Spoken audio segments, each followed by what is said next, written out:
Hello everyone. So I wanted to go over this machine that I just refurbished and why I'm putting Windows 11 on MacBook Pros with Core2Duo and Core2Duo processors from now on. So the main reason I'm doing this is Throttlestop. Throttlestop is an undervolting utility that works on Core2Duo machines. You can lock the voltage for the highest um, boost the frequency of the machine of the processor, so you will have the CPU going at like in this sample I can go at around 1.075 V at the maximum multiplier, and this way I can run Cinebench with the fan barely spinning at all. And yeah, it's 92 degrees, but on macOS I would be at 99 in a second, and the fan will start to blow at very high speed.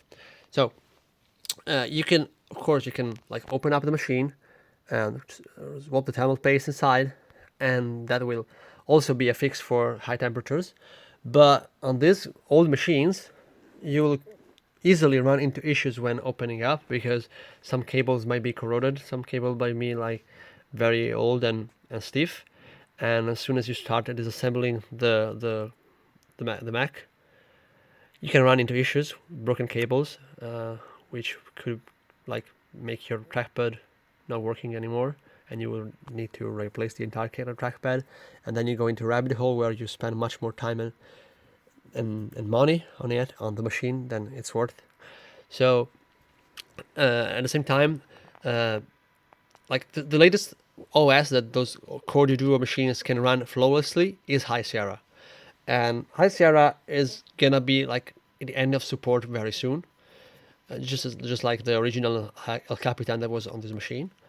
So I know you can do Open Core Legacy Patcher and you can run up to Monterey, but that kind of installation has issues with the graphic acceleration, which is not native anymore, and the client can run into issues with like installing Zoom, or like any software from now on can cause problems with the lack of proper metal support.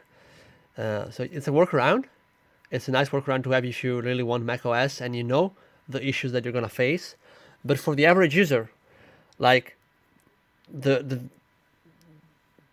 you don't want them to run into issues with your software and then having to call you for any kind of like my application that I downloaded from the App Store doesn't work because random things about metal support. And so the huge selling point for me is Throttlestop, but also compatibility is a key problem. Like this machine has the latest driver from 2016, so they are pretty old. This machine is running a Tesla architecture GPU, so it's like it's a very old GPU. But in Windows, it's not much of a concern because there's nothing that expects you to have the latest DirectX 12 support on Windows.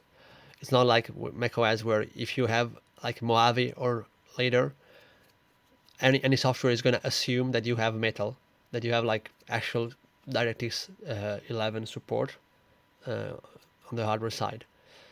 So another very nice thing that really helps with the switch is having this Trackpad++ application, which will like have your trackpad like do right click and do like double tap to click to right click, which is super convenient. It really makes the experience of this MacBook so much nicer with Windows. You can do like double click for right click, and also right click working, which is not on by default.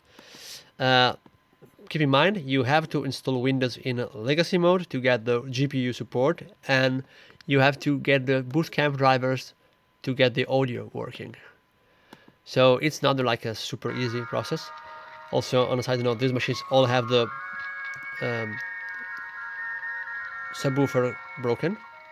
They all break up, and I just glue it with a very soft glue, so that I mean I'm not saying that the bass is good on this machine, but at least it doesn't crackle anymore. Oh yeah, it's not crackling because this song is actually crackling, but. So you can see that we're running Cinebench on the background, and the machine is perfectly usable. That's not the case with macOS at all. You will be like the fan will be blowing at 100%, and the machine would be super sluggish. And so yeah, I think I covered it all. The machine is very, very nice, very responsive. This is, of course, this is a Phoenix Lite, Windows 11 X Lite. It's a very lightweight Windows version. I'm not running a stock Windows 11 installed for sure. I'm never gonna do that. It's terrible. It really sucks. Oh yeah, so that's it. I hope you find this video interesting and useful. Ciao.